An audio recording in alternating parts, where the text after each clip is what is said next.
Hello all of you, welcome back to my channel. मैं आज आप लोगों के लिए लेकर आ चुकी हूँ एक कलेक्टिव रीडिंग जिसका टॉपिक रहने वाला है कि आपकी खामोशी का उन पर क्या असर हुआ है। यानी कि आपके जो पर्सन हैं, आपके जो पार्टनर हैं, आपके जो लव इंटरेस्ट हैं, उनका आपकी खामोशी पर, आपकी साइलेंट ट्रीट पर क्या असर हुआ है, क्या चेंज आया है उनके अंदर, ये हम जानने की कोशिश करेंगे।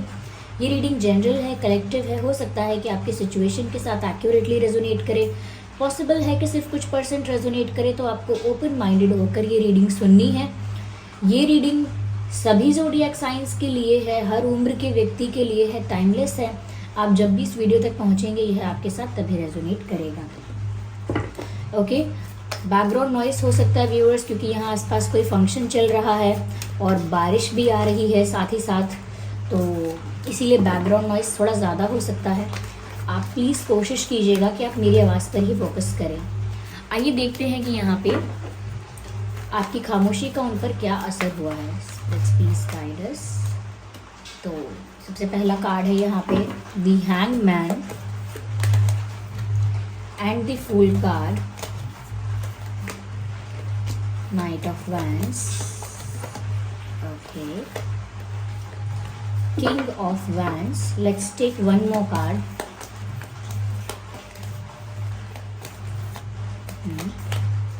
The hierophant. ठीक है, चलिए इन सभी कार्ड्स को अरेंज करते हैं पहले और फिर बताते हैं कि यहाँ पर आपके जो पर्सन हैं उन पर क्या असर हुआ है आपकी खामोशी का। ओके, सबसे पहली चीज़ व्यूअर्स यहाँ जो नज़र आ रही है वो ये है कि एक सेंस ऑफ रियलाइजेशन तो है यहाँ पे आपके साइलेंट ट्रीटमेंट का, या आप चुप हुए हैं या नाराज़ हुए हैं, जिस भी कारण से आप चुप हुए या आपने रिस्पॉन्स देना बंद किया, रिएक्ट करना बंद किया, वॉट एवर यू डिड, लेकिन कहीं ना कहीं ऐसा लगता है कि आपके ऐसा करने से इनको एक रियलाइजेशन तो हुआ है। और ये एक सडन रियलाइजेशन नहीं है, ये एक प्रोसेस में इनको हुआ है। एक प्रोसेस में इनको रियलाइज़ हुआ है कि इनसे क्या गलती हुई है। एक प्रोसेस में इनको धीरे धीरे, यानी कि प्रोसेस यानी धीरे धीरे इनको समझ में आया है कि ये कहाँ क्या गलती कर रहे हैं और क्या लूज़ कर रहे हैं। क्योंकि अगर आप उनसे बात नहीं कर रहे हो और अगर वो आपको लूज़ करते हैं, खो देते हैं, आप उनसे दूर हो जाते हो, तो उनका कितना बड़ा लॉस है ये उनको कहीं ना कहीं समझ में आया है। और उसका ये सब असर हुआ है इनकी फीलिंग्स पर। सबसे पहली चीज़ तो ये कि अब ये आपके बारे में बहुत ज़्यादा सोच रहे हैं, बहुत ज़्यादा ओवर थिंकिंग कर रहे हैं या एक्स्ट्रा थिंकिंग कर रहे हैं, डीप थिंकिंग कर रहे हैं। But this person is continuously thinking about you. Yes, ये इंसान आपके बारे में बहुत ज़्यादा सोच विचार कर रहे हैं। यहाँ पर मुझे ऐसा भी लगता है व्यूअर्स कि ये स्टक हो गए हैं अपनी ही थिंकिंग में, सोच में, ज़्यादा विचार करने में स्टक हो गए हैं कहीं ना कहीं। इनको समझ में नहीं आ रहा कि अब ये क्या डिसीजन लें, क्योंकि रियलाइजेशन तो हो गया, बट असली चीज़ तो अब शुरू होती है कि अब रियलाइजेशन के बाद उन्हें करना क्या है। और उन्हें जो भी करना है उस चीज़ के लिए वो बहुत ज़्यादा ओवर थिंकिंग कर रहे हैं, बहुत ज़्यादा डीप थिंकिंग कर रहे हैं, कहीं ना कहीं हर वक्त सोच विचार में खोए हुए हैं, लेकिन किसी डिसीजन पर तो अभी भी नहीं पहुँचे। क्योंकि ये हैंगमैन का कार्ड यहाँ पर बता रहा है कि किसी कंक्लूजन पर नहीं है। They are still in their thoughts, they are still in their mind. अभी भी अपने विचारों में ही है ये व्यक्ति और कहीं ना कहीं बहुत ही बीच में लटका हुआ फील कर रहे हैं। क्योंकि जब आप बहुत सोचने के बाद भी किसी कंक्लूजन तक नहीं आते हैं तो एक अलग तरह का इरिटेशन भी होता है, कहीं ना कहीं थोड़ा फ्रस्ट्रेट भी होता है इंसान। तो वो भी हो सकता है, बट नॉट दैट मच, इतना नहीं है जितना अभी भी ये सोच सोच कर कन्फ्यूज़ हो रहे हैं। तो ये इनका चल रहा है, ये असर तो उन पर हुआ है कि कोई कंक्लूजन, कोई डिसीजन बनाना चाहते हैं लेकिन वो नहीं बना पा रहे हैं, कंफ्यूज हो रहे हैं बहुत सारी चीज़ों में कि वो क्या करें क्या ना करें। उनका जो पाथ है ना अभी वो क्लियर नहीं हो रहा है। ऐसा लगता है कि रियलाइजेशन तो हो गया लेकिन व्हाट नेक्स्ट, अब आगे क्या, तो वो क्लियर नहीं है यहाँ पे। या मुझे व्यूअर्स ऐसा भी लगता है कि ये इंसान जब से आपने इनको इग्नोर करना शुरू किया है, because this ignorance comes in the silent treatment. क्योंकि अगर आप चुप हैं, आप खामोश हैं, तो कहीं ना कहीं आप इनसे बात नहीं कर रहे हैं, तो उतना अटेंशन नहीं दे रहे हैं इनको। तो अटेंशन नहीं दे रहे हैं तो कहीं ना कहीं उनके लिए तो यही बात है कि आप उनको इग्नोर कर रहे हैं, और जब से आप उन्हें इग्नोर कर रहे हैं या अटेंशन नहीं दे रहे हैं, यहाँ पर जो उनका पैशन पहले अगर आपके लिए कम था, ओके, तो वो पैशन अब यहाँ पर मल्टीप्लाई हो गया है, वो अब इंक्रीज हो रहा है, इन्हांस हो रहा है, बढ़ रहा है। क्यों? क्योंकि अक्सर ऐसा होता है, जब तक कोई चीज़, कोई पर्सन हमारे पास होता है, कोई रिश्ता हमारे पास होता है, हमें उसकी वैल्यू कम होती है, और जैसे ही वो हमसे दूर जाता है या दूर जाने लगता है, अचानक हमें उसकी वैल्यू भी रियलाइज़ होती है, और अचानक हमें उसकी तरफ ज़्यादा इंटरेस्ट भी आता है, उसकी तरफ ज़्यादा कहीं ना कहीं उसकी तरफ बढ़ने का ज़्यादा मन करता है, उसे ज़्यादा पसंद करते हैं। क्यों? क्योंकि वो फिर अपनी पहुंच से बाहर हो जाता है, आउट ऑफ रीच हो जाता है। तो जब से आप उनके लिए आउट ऑफ रीच हुए हैं, या उनको लग रहा है कि आप उनके लिए आउट ऑफ रीच हुए हैं, तभी से यहाँ उनके अंदर ये पैशन, अट्रैक्शन आपकी तरफ ज़्यादा बढ़ गया है। नाइट ऑफ वैंड्स का कार्ड है, this clearly shows their enhanced passion for you. ये साफ साफ दिखता है यहाँ पे कि उनका कितना पैशन बढ़ गया है आपके लिए। Okay viewers, I understand background noise आ रही होगी वीडियो में, but I really can't help it. Okay, आप थोड़ा सा मैनेज कर लीजिए, डेली तो ऐसा नहीं होता है। तो यहाँ पर ऐसा लगता है कि इनका अट्रैक्शन आपके प्रति ज़्यादा बढ़ गया, पैशन बढ़ गया। इनफैक्ट मुझे ऐसा भी लगता है कि ये इंसान अनकंट्रोलेबल पैशन फील कर रहा है, बिकॉज लिटरली ये जो रनिंग हॉर्स है, ये तो रुकने के लिए ही तैयार नहीं है। This person is forcefully controlling this horse, यानी कि ज़बरदस्ती अपने आप को रोक रहे हैं, ज़बरदस्ती उस अट्रैक्शन को, जबरन उस पैशन को रोक रहे हैं जो वो आपके लिए फील करते हैं। रोक नहीं रहे हैं, बस कंट्रोल कर रहे हैं, क्योंकि अभी वो किसी डिसीजन पर नहीं पहुंचे, अभी उन्होंने डिसाइड नहीं किया कि उन्हें क्या करना है, कैसे करना है। तो जितना भी अट्रैक्शन है उसे संभाल रहे हैं बस, ओके, हैंडल कर रहे हैं, ऐसा लगता है। तो ये तो चेंज आया है। अगर पहले कम आपको अटेंशन दे रहे थे, या कम आपकी तरफ इनका इंटरेस्ट दिख रहा था, या आपकी तरफ कम लाइकिंग दिख रही थी, तो अब तो बहुत अट्रैक्शन दिख रहा है, बहुत ज़्यादा पैशनेट हो गए हैं ये आपके लिए, ऐसा दिख रहा है। और ऐसा लगता है कि किसी लिमिट को, किसी रूल को तोड़ने के लिए भी तैयार है, या आपके पास आने के लिए, या आपको पाने के लिए। यस, किसी को अगर इन्होंने अपने लिए रूल बनाया था, या कहीं ना कहीं कोई लिमिट थी, कोई रिस्ट्रिक्शन थी किसी सिचुएशन में किसी तरह की, तो अगर वो पहले उस रिस्ट्रिक्शन को तोड़ना नहीं चाह रहे थे, तो अब ऐसा लगता है जैसे वो रेडी है मेंटली कि अब इस चीज़ को भी क्रॉस करना पड़े तो करेंगे, लेकिन ऐसे जाने तो नहीं देंगे, या ऐसे एक प्रीशियस रिश्ते को, या एक वैल्यूएबल इंसान को अपनी लाइफ से हम जाने नहीं दे सकते। हम इस लॉस को, इस नुकसान को झेल नहीं सकते, तो वो नहीं चाहते आप जाएं उनकी लाइफ से, इसीलिए बहुत दिमाग चला चला के भी सोच रहे हैं या सोच रही हैं।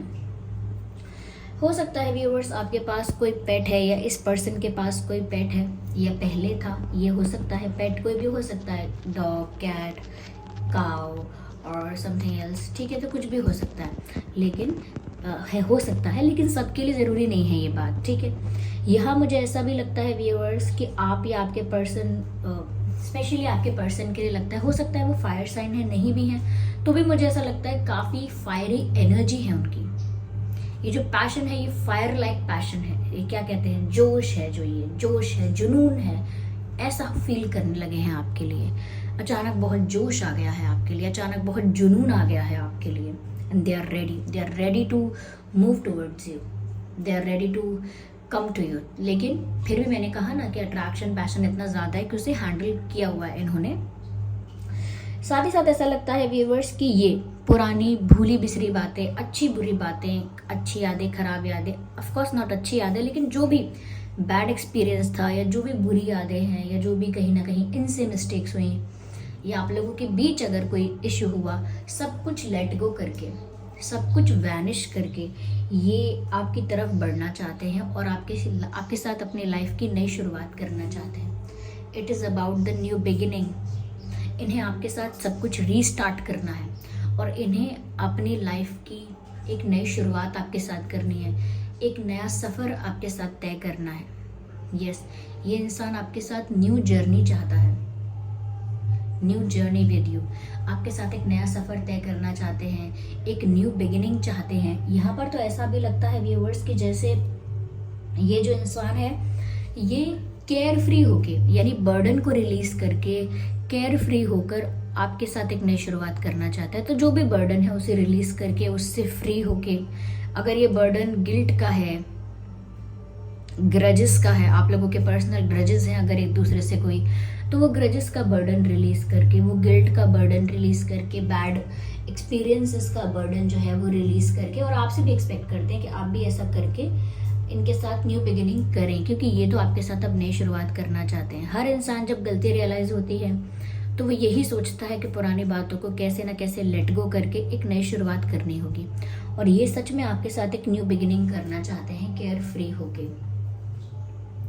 यस, आगे बढ़ते हुए दिख रहे हैं ये। एक्चुअली ऐसा लगता है मेंटली तो ये रेडी हो ही रहे हैं कि ये आगे आपकी तरफ बढ़ें। यस, ऐसा लगता है जैसे काफ़ी केयर फ्री होकर बहुत लाइट एनर्जी में ये आपके साथ नई जर्नी शुरू करना चाहते हैं, without stress, without burden, without any complaints. वो आपके साथ एक नया सफ़र तय करना चाहते हैं। ऐसा लगता है कि एक डर है उनके अंदर, या एक हेजिटेशन है, या पास्ट का बर्डन है जो अभी रिलीज नहीं हुआ है, या उन्होंने कुछ मिस्टेक की थी, कुछ गिल्ट है उनको, उस चीज़ का बर्डन है, लेकिन कुछ तो बर्डन है, या कुछ तो ऐसा इशू है जो अभी रिजॉल्व नहीं हुआ है, कोई ऐसा बर्डन है जो अभी रिलीज नहीं हुआ है। तो उस वजह से इनको ऐसा थोड़ा थोड़ा डर भी सताता है कि ये केयर फ्री होकर आगे तो बढ़ना चाहते हैं, लेकिन कहीं सच में तो आपने साइलेंट ट्रीटमेंट देते देते, खामोश होते होते, कहीं सच में तो आप इनको भूल नहीं गए, कहीं सच में तो आपने मूव ऑन करने का डिसाइड नहीं किया। फिर इनके फैसले का क्या होगा, अगर ये आए भी तो या जाएं भी तो फिर क्या फर्क पड़ेगा आपको। थोड़ा सा कंसर्न हो सकते हैं। ऐसा लगता है कि ये रोज़ एक्सपेक्ट करते हैं आपसे कि आप इन्हें एक गुलाब का फूल दें, या ये आपको गुलाब का फूल देना चाहते हैं, या यहाँ पर रोज़ की बात हो रही है, ये शायद फूल आपसे चाहते हैं या आपको एक फूल देना चाहते हैं, ये भी हो सकता है। रोज़, रेड रोज़, ओके। इवन मुझे यहाँ पर रेड काफ़ी ज़्यादा प्रोमिनेंट दिख रहा है आप लोगों की रीडिंग में। तो मुझे लगता है कि रेड यहाँ पर उनको आपके ऊपर बहुत अट्रैक्टिव लगता है शायद, जब आप रेड पहनते हैं, या रेड पहनकर आपका कोई फ़ोटो है, या रेड पहन के आप इनसे कभी मिले थे, तो ऐसा लगता है जैसे रेड यहाँ पर बहुत मेजर रोल प्ले कर रहा है। तो व्यूअर्स, शायद आप उन्हें रेड में बहुत ज़्यादा अट्रैक्टिव दिखते हैं, या तो अट्रैक्शन बढ़ गया इनका आपकी तरफ, अटेंशन बढ़ गया, पैशन बढ़ गया, बहुत ज़्यादा सोच रहे हैं अब आपके बारे में, क्योंकि एक रियलाइजेशन भी हो गया और अब वो आपके साथ एक नई शुरुआत करना चाहते हैं। तो ये असर तो साफ साफ यहाँ पर रीडिंग में नज़र आ रहा है कि आपकी खामोशी का उन पर यह असर तो हुआ है, ओके। क्योंकि वो इस स्टेट में है, दैट इज़ वाई उन्होंने अभी तक कोई एक्शन लेके आपको दिखाया ना हो, शायद ऐसा हो सकता है।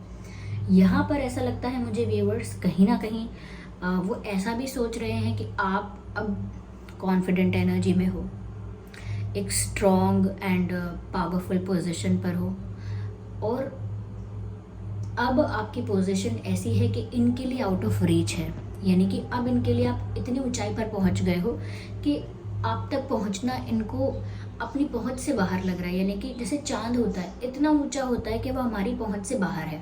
हम सबको खूबसूरत लगता है, लेकिन वो हमारी पहुंच से बाहर होता है। ऐसे ही इनको भी लग रहा है कि आपको ये अब बहुत पसंद तो करते हैं, लेकिन अब आप इनकी रीच से बाहर हो रहे हो। इतने ज़्यादा कहीं ना कहीं अट्रैक्टिव, इतने ज़्यादा कॉन्फिडेंट, पावरफुल और स्ट्रॉन्ग माइंडेड हो रहे हो कि इनके क्या कहते हैं उसको, इनके बस के बाहर हो क्योंकि यहाँ पर किंग वाली एनर्जी है व्यूअर्स। आप अपने विश्वास में, अपने डिसीजन में बिल्कुल दृढ़ दिख रहे हो, चाहे हो या नहीं, दिख ऐसा रहा है। बिल्कुल अपनी सोच में, अपने डिसीजन में एकदम पक्के, आप एकदम कंफर्म, एकदम श्योर अपने डिसीजंस को लेकर। क्लैरिटी दिख रही है आपके अंदर कि आपको अब सब पता है आपको क्या करना है, क्या नहीं करना है, चाहे ना पता हो, बट इट लुक्स लाइक, क्योंकि इनको ऐसा लगता है कि अब तो आप कॉन्फिडेंट हो, क्लैरिटी है, पावर है, स्ट्रेंथ है, करेज है आपके अंदर, और ज़्यादा अट्रैक्टिव दिख रहे हो। तो उनको लगता है डे बाय डे आप ज़्यादा अट्रैक्टिव भी होते जा रहे हो सकता है आपने माइनर मेजर चेंजेस किए हैं अपने अंदर, जैसे वेट गेन किया है, वेट लूज़ किया है, थोड़ा फैशन सेंस चेंज किया हो सकता है, हेयर स्टाइल चेंज किया, हेयर कलर चेंज किया, something you changed about yourself, ये हो सकता है। ओवरऑल पर्सनालिटी में कोई भी छोटा बड़ा चेंज आपने किया है अगर, तो उनको ऐसा लगता है कि अब आप ज़्यादा अट्रैक्टिव हो गए हो, ज़्यादा गुड लुकिंग हो गए हो। पक्षी भी यही कह रहे हैं, देखिए पक्षी भी कह रहे हैं जी हाँ ऐसा ही है तो ज़्यादा अट्रैक्टिव शायद आप हो गए हो, और ये शायद उन्हें आपकी पिक्चर से पता चल रहा है, आई गेस ऐसा है, क्योंकि वो देख पा रहे हैं आपका कॉन्फिडेंस आपके चेहरे पे। जो इंसान कॉन्फिडेंट होता है उसके एक्सप्रेशंस अलग हैं, बॉडी लैंग्वेज अलग है, वे ऑफ कम्युनिकेशन अलग है, उसका पोस्चर भी अलग है, सब अलग दिख जाता है। तो उनको भी ऐसा ही वाइब आ रहा है जैसे आप इसी एनर्जी में हो, स्ट्रॉन्गेस्ट एनर्जी में। या तो ऑब्वियसली जब भी मैंने कहा कि एक डर है, थोड़ी सी कंसर्न है आगे बढ़ने से, क्योंकि इनको लगता है कि आप आउट ऑफ रीच हो, तो वो इसीलिए लगता है क्योंकि अब वो इतने कॉन्फिडेंट या इतने कहीं ना कहीं पावरफुल नहीं फील कर रहे हैं जैसे आप अपनी फॉर्म में आ गए हो। यहाँ पर मुझे ऐसा भी लगता है व्यूअर्स समवेयर दैट यहाँ पर ना थोड़ा जो ज़रूरत है वो ये है कि उनको भी एक सही गाइडेंस की ज़रूरत है। और यहाँ पर ऐसा लगता है कि वो जब से आपने उनको ऐसा साइलेंट ट्रीटमेंट दिया या खामोश हुए हो, आप बिल्कुल चुप हुए हो, तब से यहाँ पर मुझे ऐसा भी नज़र आ रहा है व्यूअर्स लाइक ये आपकी बात सुनने को तैयार हैं या कुछ बातें मानने को भी तैयार हैं। ऐसा लगता है शायद जो पहले मान नहीं रहे थे या कहीं ना कहीं सुन नहीं रहे थे, देयर इज समथिंग जो अब वो करने के लिए अग्री कर रहे हैं। शायद वो पहले काफ़ी चीज़ों के लिए अग्री नहीं कर रहे थे या शुरू में ही नहीं किया था, तो लगता है जैसे काफ़ी चीज़ों के लिए इंसान खुद ब खुद कन्विंस हो रहा है। यस, क्योंकि इनको ना आपसे टीचर वाला वाइब आ रहा है, जैसे आप ना एक टीचर वाले पोजीशन पर हो, आपकी सुननी पड़ेगी, बात माननी पड़ेगी, वरना आप कोई स्ट्रिक्ट एक्शन लोगे। तो बिल्कुल वैसे ये आपसे बात करने से डर रहे हैं जैसे बच्चे टीचर्स से बात करने से कभी कभी डर जाते हैं कि टीचर तो स्ट्रिक्ट है या कहीं ना कहीं बहुत इंटेलिजेंट है, कुछ ऐसा पूछ लेगा जो हमें नहीं पता तो हम पनिश कर देगा हमको। देयर इज समथिंग जो बच्चे हमेशा डरते हैं टीचर से ज़्यादा कन्फ्रंट करने में। तो एक वैसा फियर है कि इनको लगता है जैसे अरे आपके सामने बोलना है तो सोच समझ के बोलना है, कुछ गलत नहीं बोलना है, कुछ गड़बड़ नहीं बोलना है। तो बहुत डर के, बहुत सोच के, कैलकुलेट कर के क्या बात करनी, कैसे करनी, एक ऐसा डर आ गया इनके अंदर जैसा स्टूडेंट्स का टीचर्स के सामने आ जाता है। वो इसीलिए क्योंकि आपकी एनर्जी ही वैसी है। ओके, फिलहाल तो उन्हें ऐसी ही दिख रही है और ये शायद आपके साइलेंट ट्रीटमेंट का ही असर है इनके ऊपर, उसी का इनके ऊपर प्रभाव पड़ा है कि ये ऐसा कर रहे हैं। यस, तो मुझे फायर यहाँ बहुत दिख रहा है। इवन यहाँ पर एयर साइन भी हो सकता है। वैसे तो ये रीडिंग देखिए सभी ज़ोडिएक साइंस के लिए, लेकिन एयर साइन भी काफ़ी प्रोमिनेंट हो सकता है। ऑल्दो मैं यहाँ कार्ड्स को देखकर ये बात नहीं कहूँगी, लेकिन जिस तरह से मैं अट्रैक्शन देख रही हूँ और जिस तरह से मैं फायर को बढ़ता हुआ देख रही हूँ, इट इज़ ऑलवेज एयर जो बढ़ा देती है आपको इस तरह से। तो मुझे एयर साइन भी लग रहा है जो कि चैनल्ड हो रहा है यहाँ पे। ओके व्यूअर्स, चलिए मैं और क्लैरिफाई करती हूँ। We need more clarification in this situation. Okay, I don't know इस वीडियो में कितना बैकग्राउंड नॉइस है, पर मैं तो आप लोगों को बहुत धन्यवाद अभी से कहना चाहूँगी कि आपने ये बैकग्राउंड नॉइस जो है इसको बेयर किया है मेरे लिए या इस रीडिंग के लिए। ऑफ कोर्स देखिए, मैंने गिल्ट की बात की थी और गिल्ट का कार्ड भी यहाँ पर। तो व्यूअर्स, जैसा कि मैंने कहा था कि गिल्ट है किसी तरह का या कोई बर्डन है, गिल्ट का बर्डन, ऐसी चीज़ों को लेकर ही मैंने आपको बताया था कि ये कंसर्न है, इसीलिए हेजिटेशन भी है, करेजियस भी इतना फील नहीं कर रहे, कॉन्फिडेंट भी इतना फील नहीं कर रहे, क्योंकि वो बर्डन अभी है। ये चाहते हैं कि इस बर्डन को रिलीज़ करके आपके साथ एक न्यू बिगिनिंग करें, पर ये गिल्ट यहाँ पर अभी भी है। तो आपकी खामोशी का ये असर तो हुआ है कि ये इंसान अभी भी गिल्ट में तो है, इसीलिए इतना ओवर थिंकिंग भी कर रहा है और आगे बढ़ने से पहले खुद के पैशन को, खुद के अट्रैक्शन को इतना कंट्रोल भी कर रहा है और डर के आगे बढ़ रहा है। आप इन्हें आउट ऑफ रीच भी लग रहे हैं। अब आपके साथ न्यू बिगिनिंग करनी है लेकिन समझ में नहीं आ रहा क्या करें, कैसे करें। तो ये गिल्ट एक बर्डन की तरह इनके ऊपर है और जब तक ये रिलीज़ नहीं होता वो करेज, वो कॉन्फिडेंस आ भी नहीं पाएगा।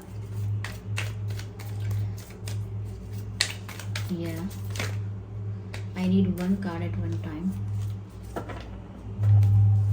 So let's, okay, here we have one card.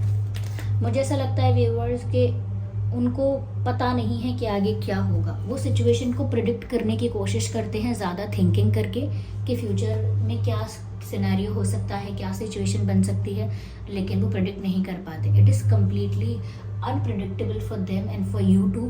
लेकिन वो समझना चाहते हैं क्या होगा, आगे क्या होगा, लेकिन उन्हें कोई आइडिया नहीं है, कोई क्लू नहीं है कि क्या होगा, कैसा हो सकता है, ये भी नहीं पता। तो उनके लिए अभी जो विजन है वो बिल्कुल ब्लैंक है। ओके, एडवेंचर हो सकता है, एक रोलर कोस्टर राइड की तरह अप्स एंड डाउन्स आने वाले हैं व्यूअर्स, ये तो है। एकदम से सब कुछ स्मूथ नहीं होगा, क्योंकि एकदम से होता ही नहीं है। एकदम से होता है तो रियल नहीं लगता है वैसे भी, तो एकदम से कुछ स्मूथ नहीं होगा, अप्स एंड डाउन्स तो आएंगे। लेकिन ये जो भी अप्स एंड डाउन्स आ रहे हैं ये बहुत अनप्रिडिक्टेबल हैं, और वो प्रिडिक्ट करना चाहते हैं, जानना चाहते हैं क्या होगा, but they are not getting any answer. Let's see और क्या है। मुझे लगता है व्यूअर्स के आप जब से खामोश हुए हैं ये काफ़ी अकेला भी फील कर रहे हैं। यस, काफ़ी अकेला भी फील कर रहे हैं आपके बिना, ऐसा लगता है मुझे यहाँ पे। This person is missing you I think, क्योंकि अलोन का कार्ड आया है, थोड़े अकेले हो गए हैं।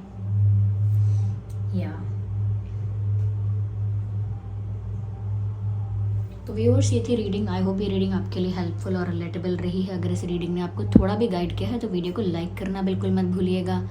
ओके, और कमेंट करके बताइए कितने % ये रीडिंग आपकी सिचुएशन से रेजोनेट करती है, कौन सा पार्ट आपकी सिचुएशन से ज़्यादा रेजोनेट करता है। और अगर आप नए हैं ड्रीम टैरो चैनल पर तो सब्सक्राइब ज़रूर करें और बन जाएं ड्रीम टैरो फैमिली का हिस्सा। बेल आइकन को ज़रूर प्रेस करें ताकि जब भी मैं कोई वीडियो लेकर आऊँ सबसे पहले वो आप तक पहुँचे। चलिए फिर मिलते हैं अगली रीडिंग में, तब तक के लिए bye bye family, bye bye angel.